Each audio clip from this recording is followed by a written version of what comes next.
Ravikumar Rayabarapu, welcome to you.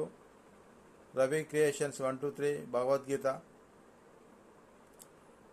మొదటి అధ్యాయంలో 41వ శ్లోకము. శంకరో నరకాయైవ కుల జ్ఞానం కులస్యంచ పతంతి పితరోపి హేషాము లుప్త పిండోదక క్రియా అవాంఛనీయ సంతానాభివృద్ధి వంశంకు వంశాచారమును నష్టం చేయు వారికి నిశ్చయముగా నరక జీవితం ప్రాప్తించును. పిండోదక క్రియలు పూర్తిగా నిలిపివేయబడు చేత అట్టి అధర్మ వంశంలోకి చెందిన పితరులు పతనం చెందుదురు అని అంటున్నాడు. మళ్ళీ చెబుతున్నాను. అవాంఛనీయ సంతానాభివృద్ధి వంశంకు వంశాచారంకు నష్టం చేయు వారిరువురికి నిశ్చయంగా నరక జీవితం ప్రాప్తించును. యుద్ధం వలన ఈ విధంగా నష్టం ఉన్నది, నేను యుద్ధం చేయను అంటున్నాడు. పిండోదక క్రియలు పూర్తిగా నిలిపివేయట చేత అట్టి అధర్మ వంశంలోకి చెందిన పితరులు పతనం చెందుదురు. పిండోదక క్రియలు పూర్తిగా నిలిపివేయబడతాయి. వీరు చనిపోవడం వల్ల వాళ్ళ పూర్వీకుల యొక్క పిండోదక క్రియలు నిలిపివేయబడతాయి.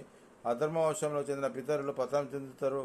ఈ విధంగా యుద్ధం వల్ల నష్టాలను నేను యుద్ధం చేయనని కృష్ణుడు అర్జునుడితో అంటున్నాడు.